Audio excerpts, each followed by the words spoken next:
What's up internet, Kevin here with TLD. Now the year is coming to a close and we've seen a lot of really strong game releases this year. And I thought that a good way to end it would be for me to list my personal top favorite 5. Now this is not like when I normally do my reviews when I'm trying to be objective, saying what a game's strengths are, what its weaknesses are. This really has nothing to do with an objective list of what the best games of the year have been. These are just the top 5 games that I've personally flipped my shit over and I've just lost tons of hours playing as much as possible. Now to be honest, when it comes to genres, I am definitely an RPG nerd. That is the majority of the games that I personally enjoy. And you will notice that most of this list does contain those. 3 of the 5 are straight up RPGs or at least RPG hybrids, with the others having light elements of them. Now this list is in no particular order, these are my top 5 games, but they're not ranked from 1 to 5. And to kick this list off, we have the obligatory mention of Elder Scrolls V Skyrim, one of the top selling games of the year and definitely one of the most played by a lot of people right now. I've been waiting a long time for this title. I'm a big fan of the series ever since the 3rd entry, Morrowind, and this one did not disappoint. I actually found it to be a bit of an upswing from Oblivion, mainly just because it was a great balance of, while it did simplify certain aspects of the gameplay,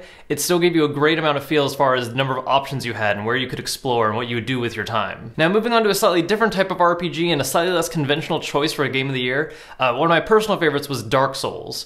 This RPG is definitely focused much more on just intense, brutal difficulty in gameplay. There is storyline and there is a lot of a form of narrative to it, but it's not like your conventional game. Definitely a different style from Skyrim. The game is focused on its third-person action elements and is extremely brutal in its difficulty, which is actually one of the main reasons why I love it so much. You really kind of hate the game for the first 10 to 15 hours just because of the learning curve kicks you in the nuts repeatedly, but once you actually get a hold of what you're doing and figure out how to play the game, it's absolutely terrific. It's a great feeling to take down big bosses because you actually feel like you accomplished something. Now, as I mentioned, there were 3 RPGs on my list, and to round out that, I have Deus Ex Human Revolution, which is more of an espionage shooter RPG hybrid.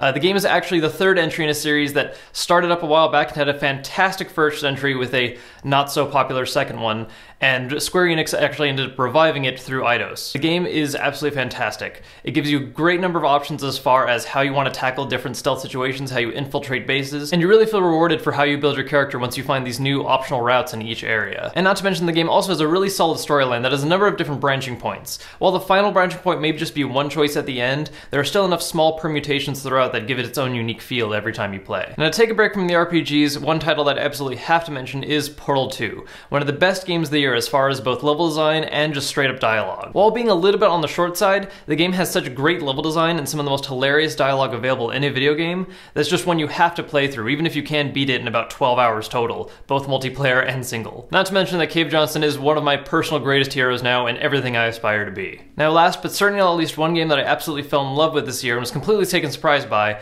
is Bastion. Now, unlike the other games I mentioned earlier, which were all sequels and parts of series that we've all played, we enjoy, this one was actually a brand new original piece that came out for the Xbox Live Arcade and for Steam on PC, and it's absolutely gorgeous and fantastic. For those of you that haven't seen my review or have yet to actually play the game, you need to check this one out. It's only 15 bucks, maybe cheaper if you catch it on sale. It's a perfect balance of visuals, narrative, music, and just simple gameplay that's still very addictive.